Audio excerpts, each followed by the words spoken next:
ating lahat. Kasama ko po dito si Tatay Javen, kanyang anak at kanyang kasamang babae. So Tatay Javen, nasan po tayo at bakit po tayo nandito? So, nandito po tayo ngayon sa imbakan ng mga bigas kung saan ginagamit po nila para sa kanilang trabaho. Sino naman po yung kasama nyo? Aking pong anak, si Prince. Tapos kasama po namin sa bahay, si Gisha. Ako po si Prince, akong anak ni Tatay Javen at matagal na po kaming iniwan ng aming nanay. So pwede po ba nating libutin yung bahay nyo? Sige po. So ito po yung mga bigas, palay. Opo. Dito po yung bed namin ni Prince. Dito po kami natutulog gabi-gabi. Doon po yung bed ni Gisha.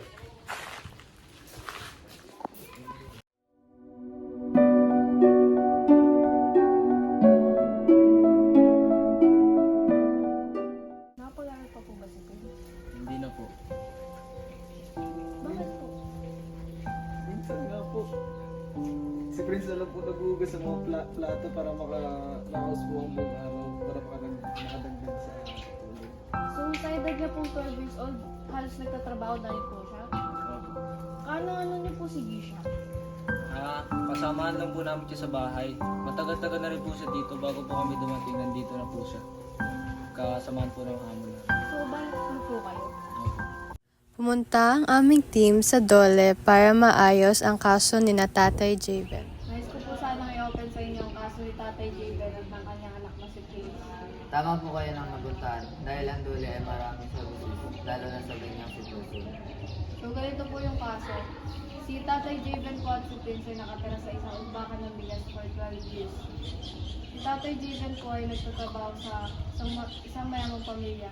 Pero kahit po sila ay nagtatrabaho, napansin ko po hindi sila nakaangat sa buhay.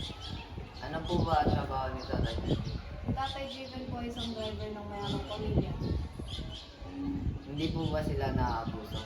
Yun po ang hindi ko pa sigurado. Pero napansin ko po, nahihirapan sila sa kanilang buhay at hindi makaangat. Base po sa article, Labor of Code, kapag ang isang trabahador o employee ay naaabuso sa kanyang trabaho, maaari po siyang tanggalin o alisin at hanapan ng maayos na trabaho. Kung ganun po, maaaring niyo po bang samahan na lutasin ang kasong ito? Sige po. Maraming salamat po.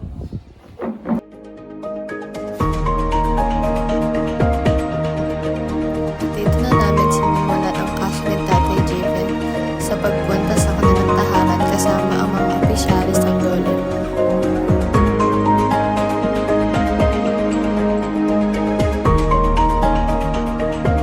Dito ay pinapaliwanag natin na Tatay Javen at kay Prince ang mga napag-usapan sa opisina ng Dole. At dito naman ay pinapaliwanag sa pamilya ang kanilang maling ginagawa. At dito po nagtatapos ang storya ng Tatay Javen na tinulungan ng Dole. Ako nga po pala si Kate Almansor. Hanggang sa muli mga Kate Vegan!